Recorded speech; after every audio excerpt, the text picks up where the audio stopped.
Good afternoon, everybody. Welcome to By Any Means podcast. My name is Henry Lucas. And I am Sharita Walden. What's going on, sis? nothing. I just came off of a 2-day convening with uh, the Drug Policy Alliance Oh, wow. and Vocal New York. It was a convening here in Louisville, Kentucky, for 2 days to talk about policy work and to strategize. So I'm still on this high of solutions and connecting. We had over 50 people in attendance from all across the United States, but the focus was on our title of the convening was the Southern No More Drug War. So when I say that we got down and busy, having conversations and connecting with folks who are all the way in Florida, in New Orleans, in Virginia. We have partners from DC, New York. It was just such a beautiful time, Henry, and Tennessee and Alabama. I almost forgot about those, but yeah, we did some real strategy work, and I felt good. I feel really good. South showed up pretty strong then, huh? Listen, that's what we do. That's what we do, right? Like we really we're a very strong group of people, and the thing is, if you change the South, you change the US, right? So if you do the work in the South, you are really impacting how we move forward. We know that a lot of policy changes, we know that legislation has done some amazing things in these more progressive states and going north and out west. But I am so glad that folks are starting to acknowledge that the South keeps getting left behind. Yeah, so help our audience maybe understand a little bit, when you say when we look out for the South, when we make sure the South is taken care of, we're going to see an impact. These are my words, paraphrasing, but we're going to see a broader impact across, the whole United States. What kind of things in the South are you referring to? So when I speak of the South, one of the biggest, I'll just go right into that. One of the biggest pieces of legislation that we have noticed is like our cannabis regulation. And when we're talking about marijuana and the legalization, right? We've seen all across the United States and different states, especially going north and out west, how we've moved not just from medicinal cannabis being legalized, but we have seen states now move into recreational, right? Where we're seeing them move forward with business planning. And just the other day, Chelsea, with the marijuana justice, was participating in a hearing in Virginia around business and tax dollars being used from cannabis, funds to put back into their cities, to put back into education. And here we are sitting in the South, and Kentucky is one state that just became legal for medicinal cannabis, medicinal marijuana. So taking that example and saying, listen, we're still behind, you guys. We're still behind in legalization, in our planning and work around our houseless community and addressing the overdose efforts in our states. The South keeps being inundated with policies that tend to harm us. When Yeah, we talk about things starting in the South, everything that comes out of the South, we're talking about all the way back to the slave trade. You know, the South was where the slave trade was still going, while up in the North, people were free. yeah. So these are the things that we're talking about. We get left behind. And what's crazy is that a lot of folks that have come down to Kentucky, Tennessee, Alabama these are transplants. Myself from Chicago. We're from these born and raised in these progressive cities and states across the United States, and we keep coming back to the South. And I think that's a spiritual and ancestral calling for us to bring the progressive ideas and the work that we know into a place where we're still struggling with politics, right? So, Well, and what we know too is some of the poorest states. are in the South. Some of the Yes. most um, illiterate states are in the South. Our HIV, hepatitis C, our overdose deaths, all of those kind of national Mm-hmm. numbers are unfortunately led the way by states in the South, like Mm-hmm. Kentucky, like Tennessee, like Mississippi, like Arkansas, Alabama. So it's really inspiring to know that a part of the country that often gets overlooked and left behind, I'll say intentionally, really holds a special place, right? Like if we Mm-hmm. focus on the part of the country where a lot of these tragedies are happening, we will see, I think, a lot of improvements in some of these things that we talk about on here throughout the rest of the country. Absolutely, absolutely. So, thanks for giving me a chance to really unpack a little bit of that for our audience. And before we really get into the jam of this episode, I wanted us to take a quick pause and ask you all to please like and share the stream. We want you to go on our YouTube. We want you to subscribe as we set up and let Ryan, one of our project managers, come in and share some upcoming events and what's happening here with us at KYHRC. We got a lot going on. So excited for everybody to see that. Ryan, you can take over when you're ready. Well, good afternoon, everybody. This is Keeping Up with KYHRC. I am your producer, Ryan Jones, and I have a few updates here for you guys. So, tonight, August 21st, 2025, at Thursday, today, we will, from 5:30 to 7:30, we will be hosting a kit making party where we put together our kits that we utilize for our outreach and for our reach into the community. So you can come out and join us. It is open to the public, and it is at the Louisville Recovery Community Connection Center at 1700 South 5th Street. So come on out and join us tonight. Also, we will be also at the fourth annual International Overdose Awareness Day hosted by Vocal Kentucky. It will be all Sunday, August 31st from 3 p.m. to 5 p.m. It will be held downtown at Injustice Square. So we would love for you to come out and join us there, where we will be joining in demanding the over 900 million in opioid settlement funds, getting to folks directly impacted and goes to the harm reduction, housing, transportation, and other services that are needed. So meet us at the corner of South 6th Street and West Jefferson in downtown Louisville, Kentucky. Lastly, our wonderful host, Sharita Walden and Henry Lucas, will be at the 6th Annual Kentucky Association of Addiction Professionals Conference that will be held on September the 12th, 2025. Their session will be from 10:45 a.m. to 12:15 p.m. The topic will be radical inclusion, meeting people where they are, leading through the lens of harm reduction.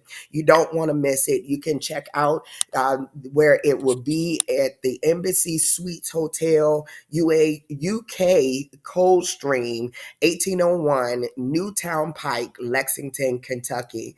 Thank you for keeping up with us. And this is Keeping Up with KYHRC. Back to you, Sharita and Henry.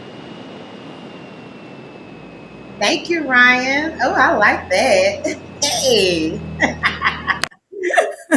That was so cool. I'm excited that we get to share what's coming up here at KYHRC and what we're going to be doing over the next weeks and in a couple of months. So stay tuned and keep following us.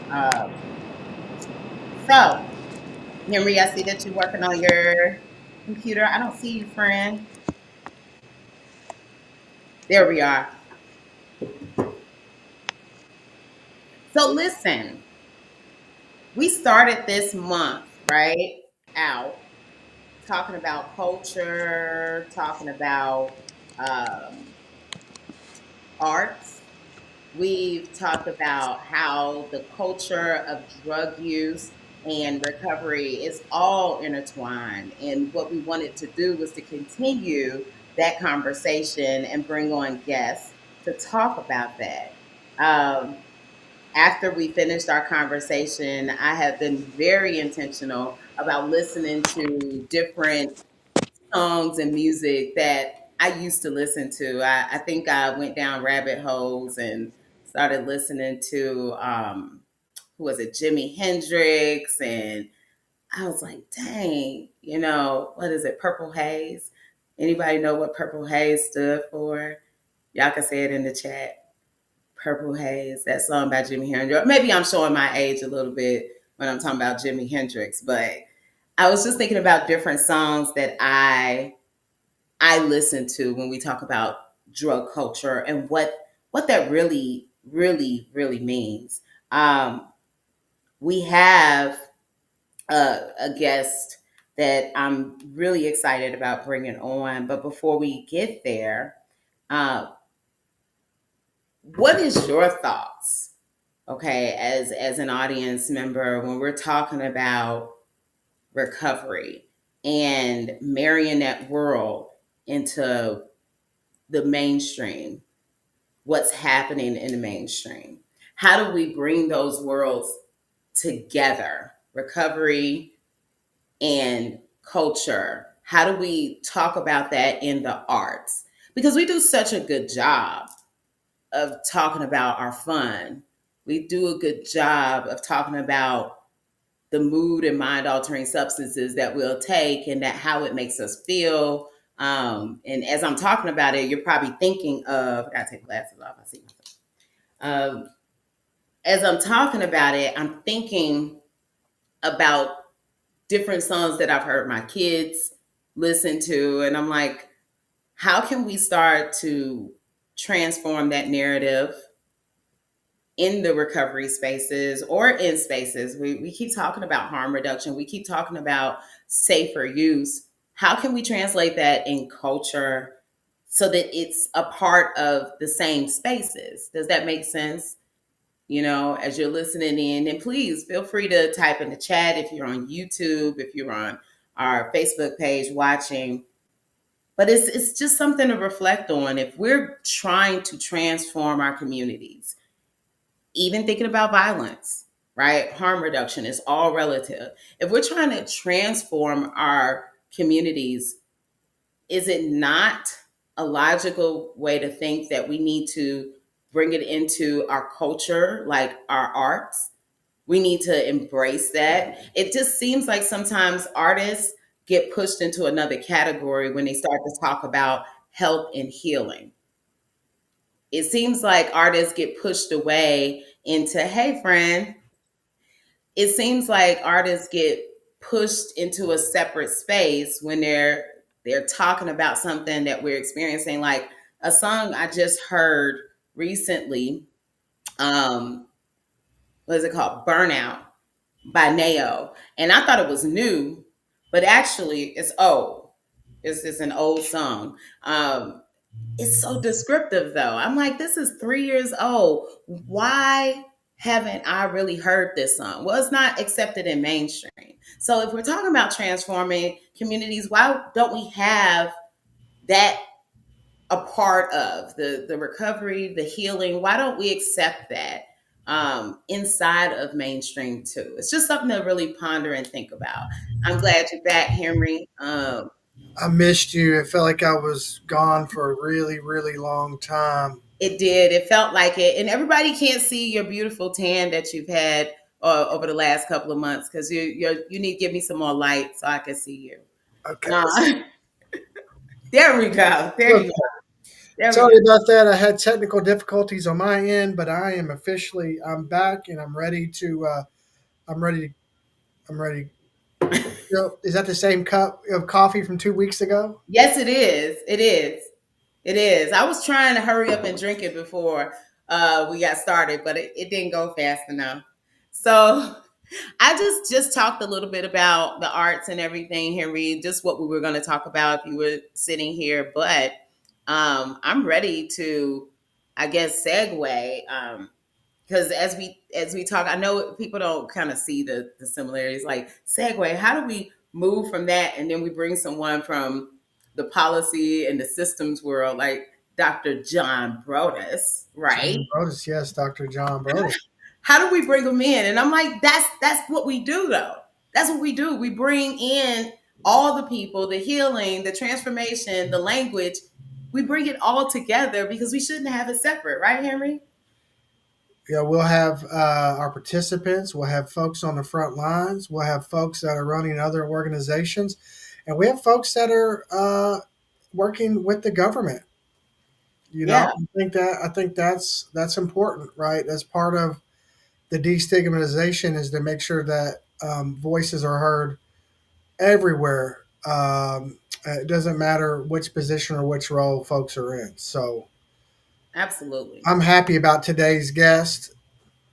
Yes, I think as we bring Dr. Brodus on, his role being the overdose prevention liaison at the Kentucky Department of Public Health, what's cool about Dr. Brodus' role is that it's an embedded role. I feel like Vital Strategies, they're like revolutionaries of philanthropy.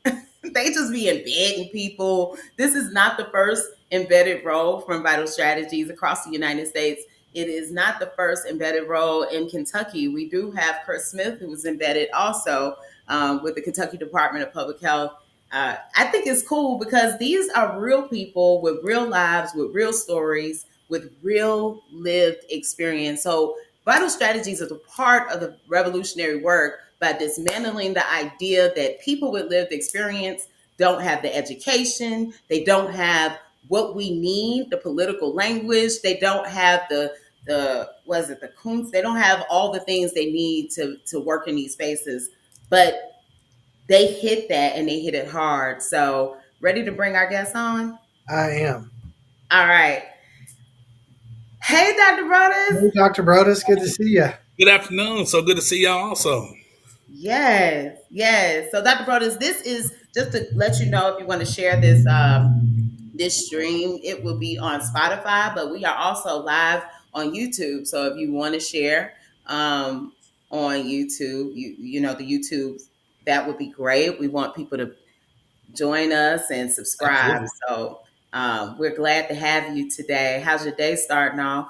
It's been starting off pretty good. It's been pretty good. Yesterday was just so filling for me. It's those moments to fill your cup. Mm. I think are so important, and I was able to attend the second day of the No More Drug War. I say mini conference that we had in Louisville, and yeah, I just yeah, it's good. It's good. Yeah, yeah. I'm so glad that you were able to come in because that's a new thing.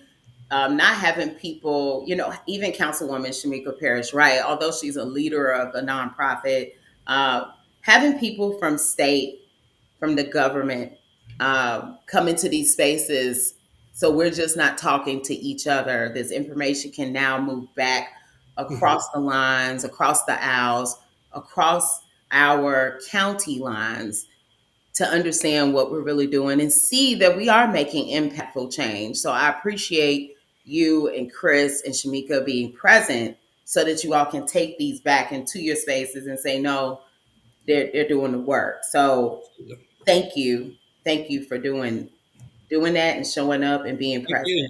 Absolutely. Thank you. Thank you.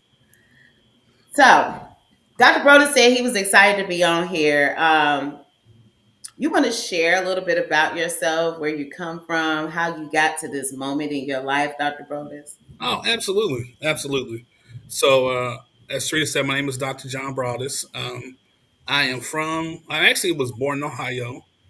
Um, I moved to Kentucky when I was two. I was born to two parents who were active in addiction, and so as you know, being a child, I was born in the '80s. Both my parents were active crack cocaine users, and Mm. because of that, the state of Ohio stepped in, and I was put in foster care. And then my grandfather adopted me, and he sent me to live with my aunt in Lexington, Kentucky. Mm. So I grew up in Lexington. I was raised by my great aunt, and so grew up in the West End, so right off Georgetown Street. I kind of lived all over Lexington, so I lived in like the East End. I lived in the Gatehouse, and majority of my childhood was in the West End. Mm. um, as someone who was around substance use all through my childhood, I came to develop an idea of what substance use looked like, and for me, it was the people who love me, who care for me, who nurture me. They are active in addiction, and so I didn't look at these folks as the thing they do. Yeah. Like for me, it was like these are people who nurtured me. These are people who never forced me to do it. They never, my cousins, my family never said, "Little John, you do this or you do that." That's how they dealt with. That's how they dealt with their life situations. And I also understood that a lot of what we deal with, particularly in our communities, is just that generational trauma Mm-hmm. and being in communities where there is no access to resources the way you see in other communities. And so, as a professional, I began my career working with young folks in foster care. And so, in that role, was primarily working with Black and brown kids who were in the foster care system in Kentucky, who were determined to be like the high need young folks. And so, for me, it was always advocating. And so, I've always been an advocate. So, it was advocating for these young folks, advocating to ensure their needs were met.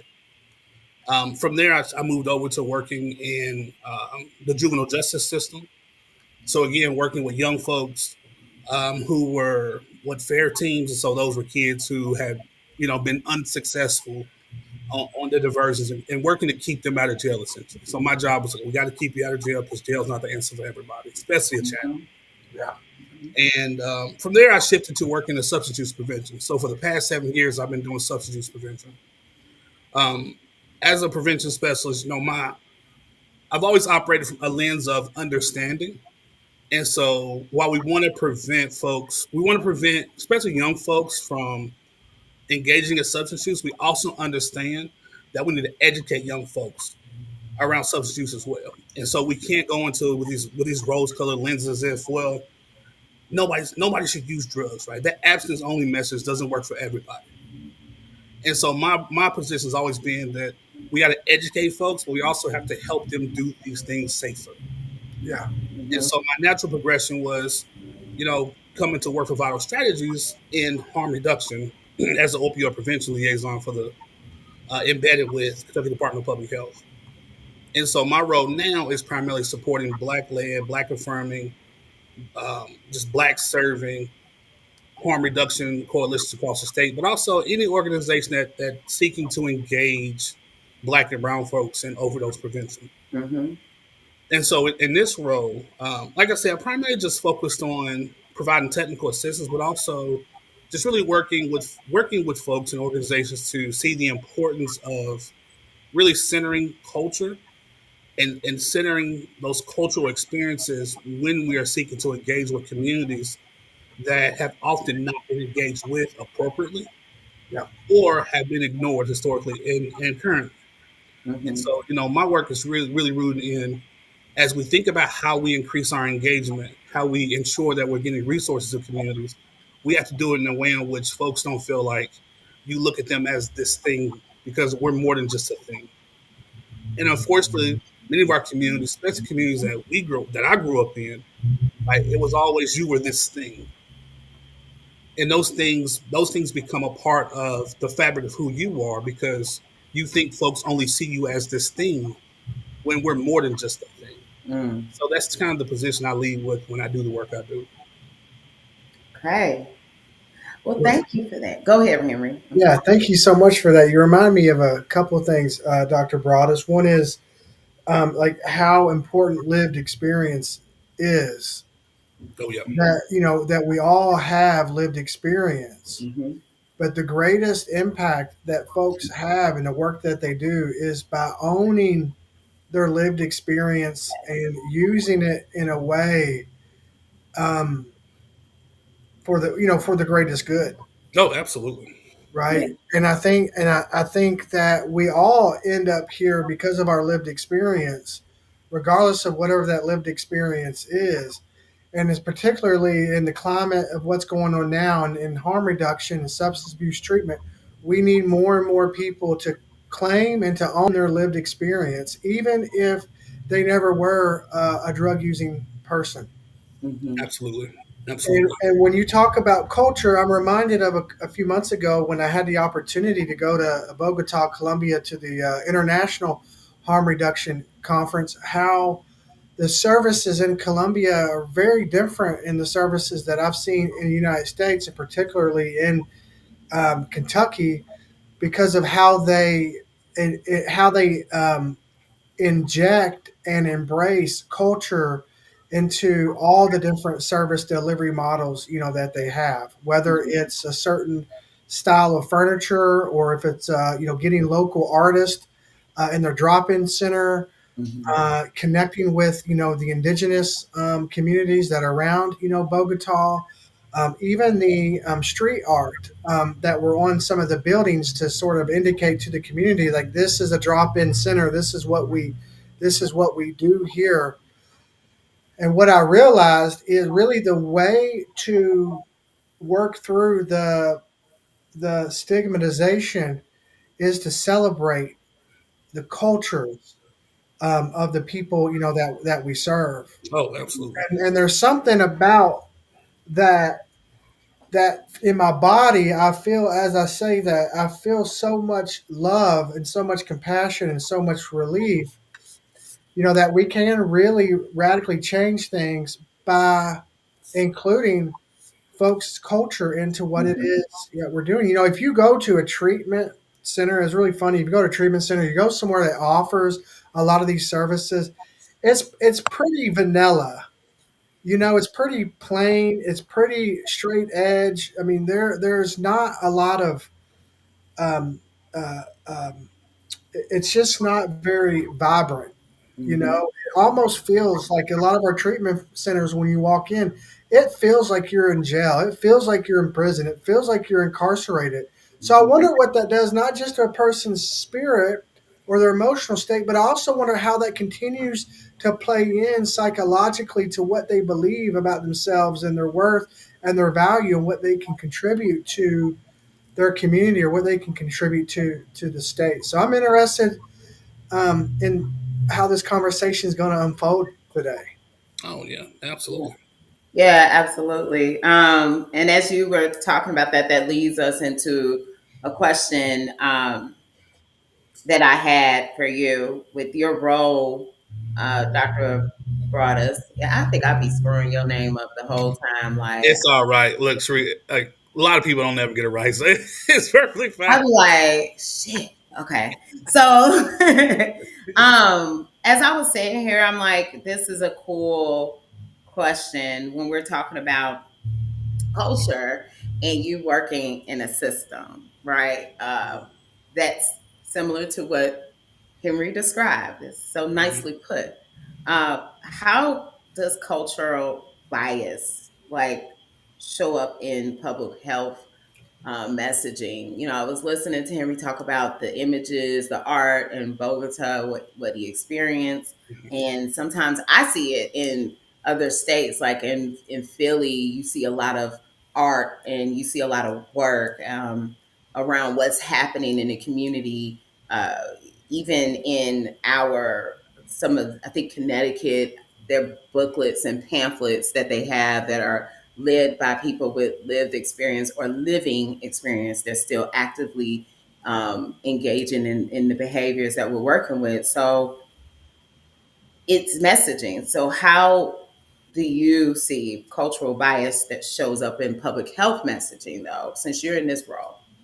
Oh, absolutely.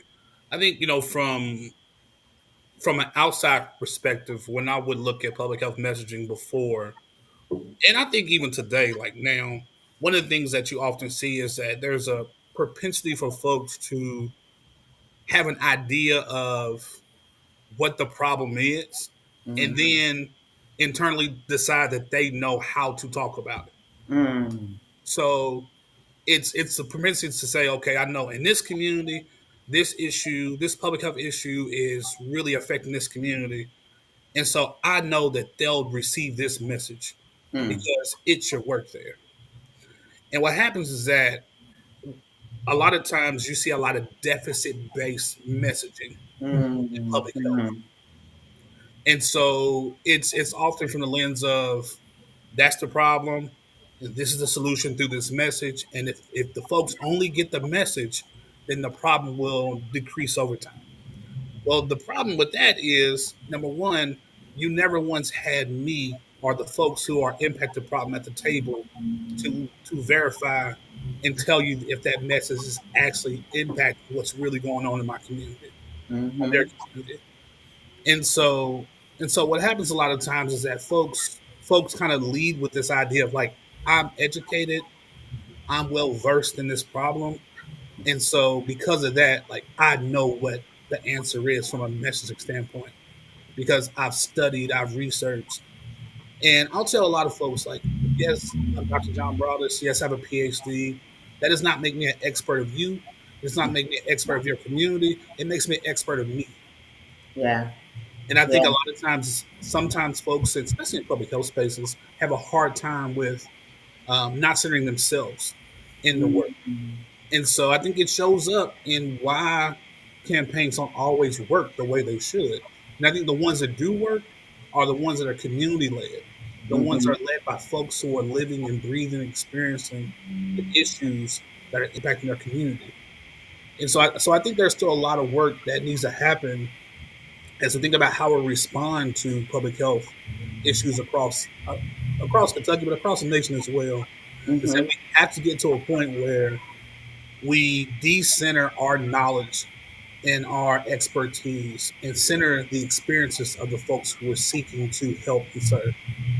Mm. Yeah. Well, you know how that manifests when people aren't sitting at the table in the discussions that are going to affect them and their community. When they're not represented, and this is for our audience. This is how it actualizes. Is that there's a call for maybe more one intervention in public health might be a call for increased law enforcement, Mhm. Mhm. and that has such a detrimental impact already on certain communities, and not really being in touch with the explicit harm, Mm. but I think even more so the unconscious messaging that is still going out to the same communities that these boards or that these politicians or that these organizations are saying that have their interest, their best interest in mind. But when it actualizes, it actually doesn't tell that story. But from Mhm. maybe someone that looks like me in my position on the outside looking into that increased law enforcement in these areas, I'm telling myself they did a good job by doing that. Keep those streets Yeah. safe, Mhm. right? Yep. So it's just really interesting, these dynamics that swirl around when we talk about public health and messaging for folks that are impacted by policy and practices. No, Yeah. absolutely. And I think one thing that we often don't see in really public health messaging as well, and I don't talk about this a lot, but I do think it's important that we bring it up, is folks who love folks who use drugs. Yeah. And I think we lose sight of how much they can add to destigmatizing substance use Mm. because it's a way in which we look at our loved ones that Yeah. society doesn't look at them that same way. Yeah.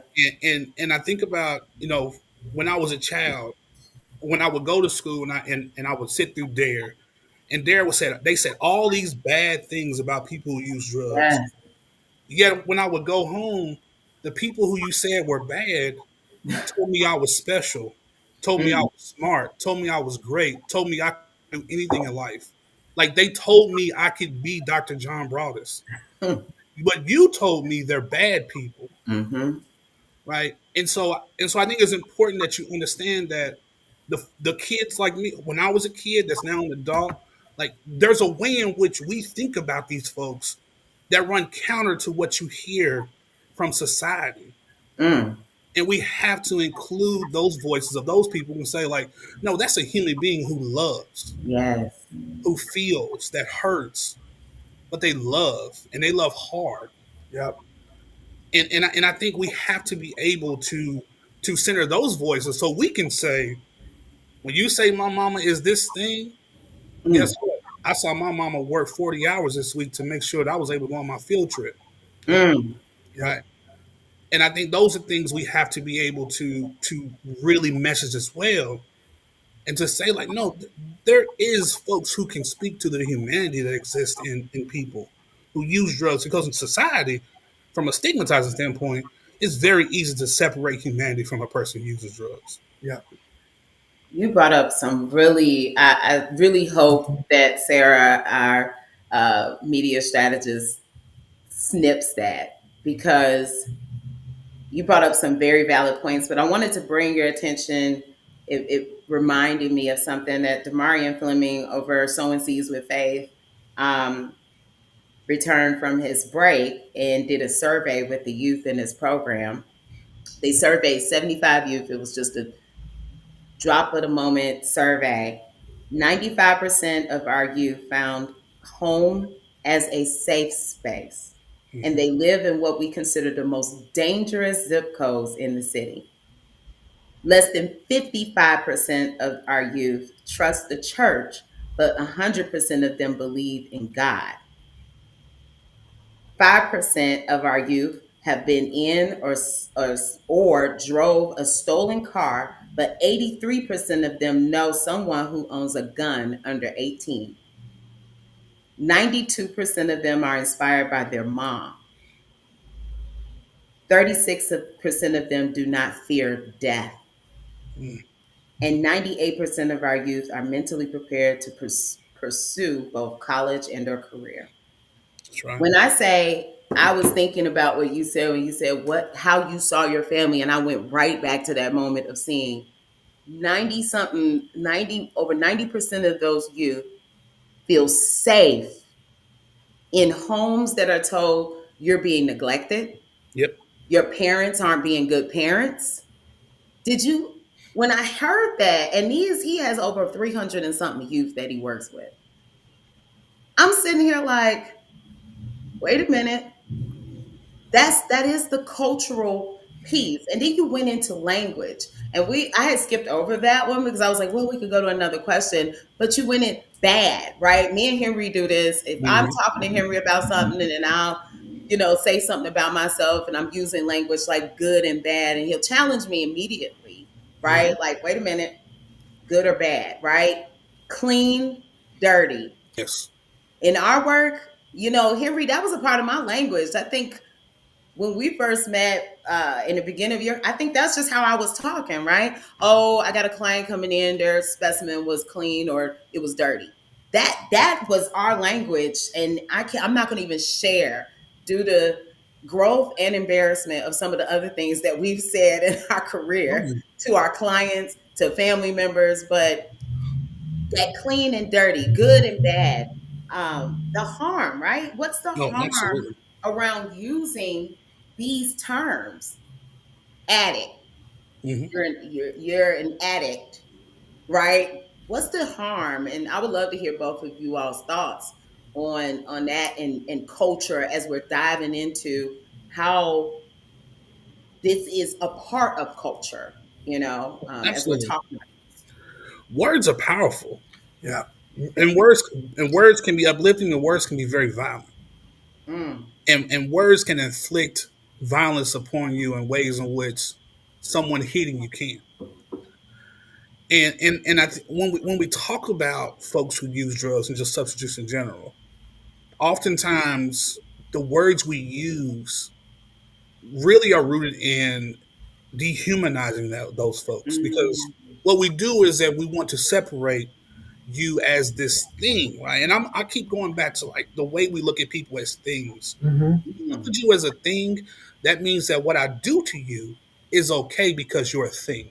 Yep. ooh, And when I make you a thing, then essentially I can hurt you, I can do things to you, and I don't feel bad because you're just that thing.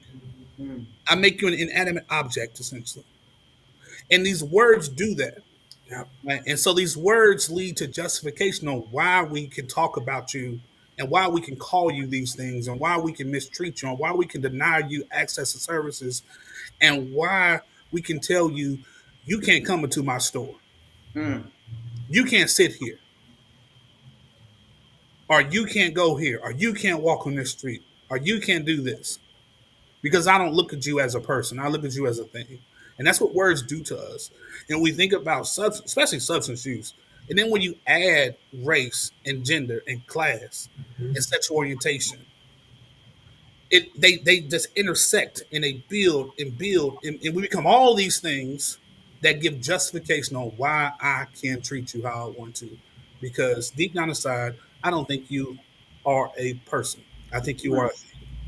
and that's why we got to be quick. We got to be quick Hmm. and very careful to call it out. We need to call it out when people say things that's stigmatizing. Using words like bad or good or those binary terms. What Mm-hmm. does it mean to be bad? What does it mean to be good? Right? Whose lens are we looking through? Who gets to determine what it means to be good and bad? Yeah. And I think we have to be able to challenge those words. Yeah, you make a lot of good points, Dr. Brodus. And I think, too, one of the hangups that I have isn't when we have this language, circling the, addiction, treatment, the harm reduction prevention community. It's how infiltrating and how embedding that Mm-hmm. language is within our own people, Oh yeah. you know? And I think that shows how deep, that type of programming is. And it Mm-hmm. also shows, if you knew better, you would do better. And so there's not just like educating politicians or educating people in other industries, but we also have to take ownership and be accountable within the framework of working in harm reduction, prevention, substance abuse treatment, and education. Oh yeah. Yeah. Absolutely. It's really. I'm gonna call you John because I'm about to get to it. Right. Yeah. Let's get to it. I being in building our relationship and really getting to know each other on this part of our journey in our careers. Um, it's interesting to have your personality in that space. I am hella, and I meant that, I am hella curious and interested on how you're navigating being within this system while at the same time staying rooted in community. Because, Henry, the last few times that me and John, like, I be looking at him like, dang, where you come from? Cause how? He's very rooted, right? And Uh, the intention, even about the project we're working on having our seniors doing a real listening session. Not, I listened to John bring this idea, not come in and take over. He's like, no, we're gonna sit back and listen. I had to be honest and vulnerable with him and tell him I don't like doing that because my biases be coming up when I'm listening to my elders because they be saying things. But I'm like, I love that is happening. But I'm like, that's not what happens from the state, from these systems. They're coming in, they take over. They come in and they have their own agenda. And John's been really about the community. So I'm like, how are you doing that? How do you navigate this space while also staying rooted and not drinking the Kool-Aid and not becoming a part of the system as we seen with people that look like us, right? mhm. How are you doing that? I think it's hard, but I think you have to think about the intention behind why you do what you do, like your why. Mm, And and I think about all the times in which my community has been hurt by science, by medicine,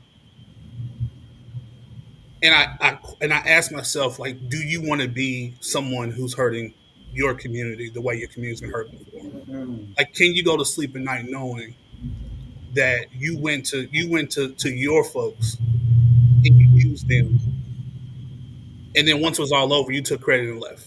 Mm. Like, do you want to be that person? And is the acclaim you get today, does that matter from a long term perspective? Like, does it matter if I show up as the first person on a publication, or if my name shows up on this Mm. campaign? In the grand scheme of things, it doesn't matter, right? Like, I don't matter. What matters is the people who deserve to be honored and acknowledged and helped and served. Like, I do not matter. And it's my job as somebody who works within the system to call it out, to name it, to push back, but to also ensure these conversations are a part of anything that we're doing in regards to substance use prevention in Kentucky. Because if I don't say it, who's saying it? If I don't do it, who's doing it? Mhm.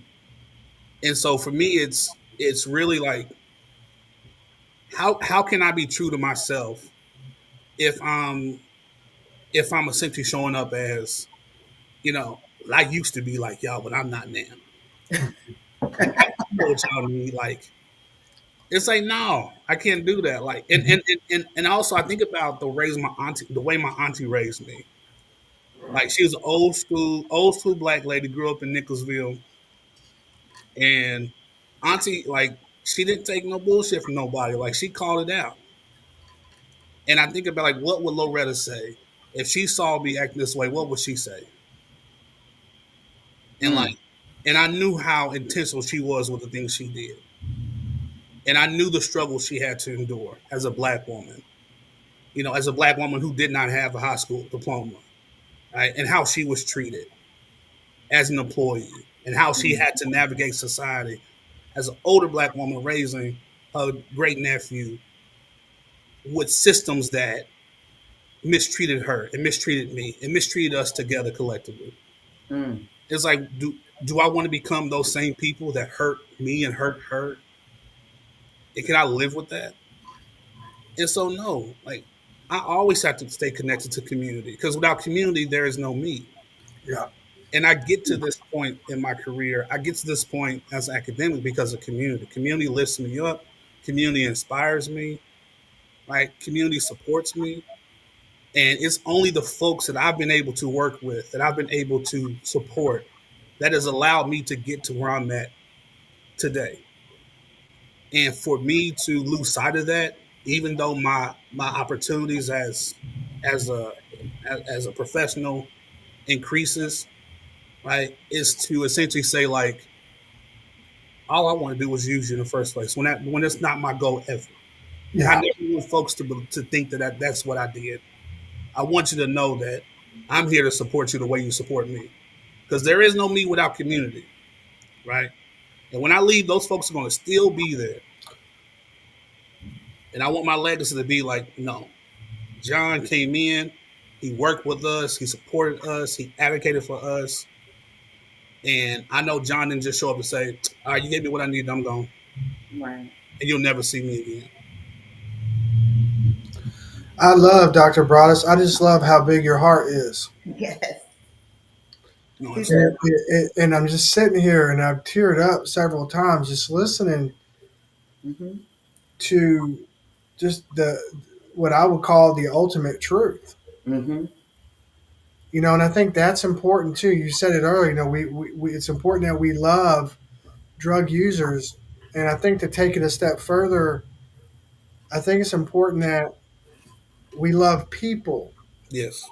because when we sit back and we look at the policies, and when we sit back and we look at the interventions, and we look at certain practices about what's allowed and what's acceptable and what sort of gets let through, it almost feels like none of that really comes from people that love people. No, yeah. Mm. I guess, there was a question I wanted to ask, but I think I would love for you to share actually to the community. If you could share, I guess, something inspiring and hopeful to our communities that continue to fight, that we are connected to. And when I say we as a collective, us on this platform, um, that we're connected to in community. What kind of message for these last few minutes as we wrap up this segment would you send to our communities that are underserved, underrepresented, to keep them fighting within this broken system, to stay alive, to not allow this, what we're going through, to take them down? What would you say? No, absolutely. One of the things that I love about the civil rights movement was the fact that everybody had a role.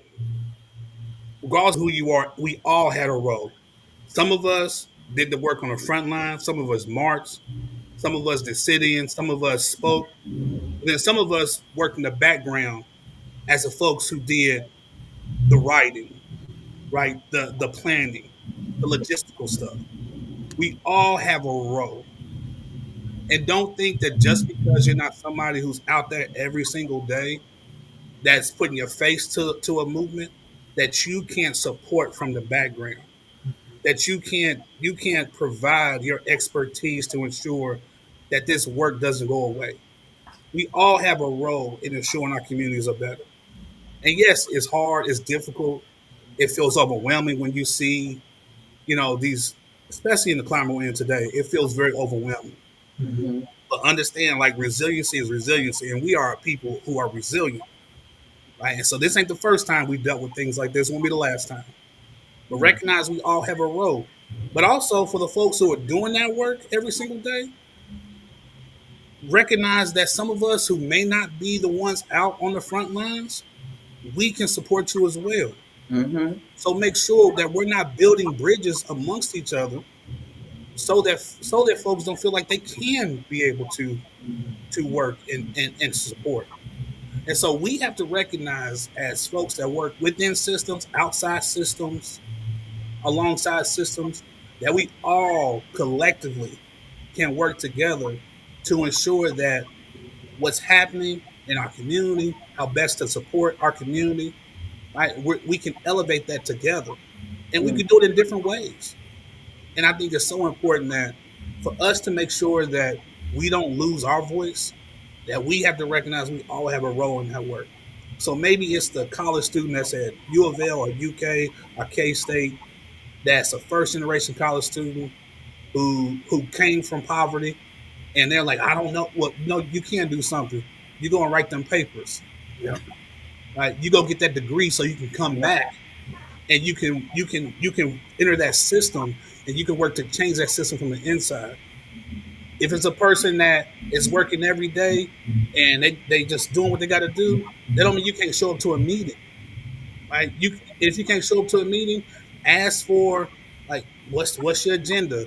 Like, how can I help? Like, knowing we all have a role. We all Yeah. have a role. And I think we have to make sure that folks understand that we have a role in this work, and don't feel like they can't say nothing because, I don't use drugs, or I don't know. Yes, you don't have to use drugs to support people and love people who use drugs. Like, you don't Right. have to use drugs to be a harm reductionist. And quit. And we got to stop isolating those conversations. And we got to Yeah. stop isolating people, particularly our people. We Yeah. all got a role. And I just think that when we can do that effectively, when we can get folks at the table, and we can strategize, and we can talk about the importance of why we need to do harm reduction, and why we need to make sure that we're elevating the voices of folks in our community. And I think that we can ensure that we have a way to push back and counter, and show why it's important to do the work that needs to be done. Mm. Hey, thank you so much for sharing space with us Oh man, this today. has been fantastic. This has been wonderful. I'm so glad you were able to do this. I look forward to continuing conversations and us being able to collaborate. Yeah, and as we're going to be, closing down this segment, could you hang around for a few minutes and not get off? Oh, So absolutely. afterwards, cool. Thank you so much for joining us today. Thank you so much, Sharita. Thank you Yeah. so much, Henry. This has been a wonderful conversation. Thank y'all for the work that y'all do as well. Thank you. Cool. Likewise. Likewise. Whew. By any means. By any means, By that's any means. We bring in experts on. We bring in folks on that have lived experience, living experience, mm-hmm, that are just bringing the heat and speaking truth. mm-hmm. And I'm here for that. I'm glad, Sharita, that we have a space together to be able to do this, to have a platform for people to come on and like Dr. Broadus and like the other guests that we've had. Not so much for me, you know. It's pretty nice to every other week to sit with incredible people, but Yeah. really it's for our audience. Mm-hmm. It's for the people that are watching, and it's for the people that are listening. So I hope our audience really learned something today. I know that I did. Yes, I see a couple of comments. We got Jose from National Harm Reduction Coalition from up there in New York. Thank you, Jose. You're right. Especially now with these executive orders specifically targeting our communities, it's important to keep these conversations. I'm glad you were able to join. And then we have Adam. Yeah, I love what you're sharing with folks, right? And being able to get your haircut. People don't think about those kind of things. Being able to get those kind of services while you're healing is important. So I appreciate you, Adam, and thank you for sharing what you've been doing. Um, as we close out this segment, you guys, we hope that you take some things with you, a couple of nuggets. Do I want to become the systems that have harmed me? Right? Without community, there's no me. These are really powerful statements and quotes. And Henry, my co-host, it's important that we love people. It's important that we love people. This has been a great conversation, Henry. Yep. Thank you, Dr. Brodas. Thank you to our team. Thank you to everyone that has joined. We hope that you get a chance to see us at some of our upcoming events. Continue to like, share, and subscribe. Until next time, keep doing the Hey, we'll see work. y'all in 2 weeks. 2 weeks. We'll Thank see you. you. Thank you. Have a good day, sis. See ya.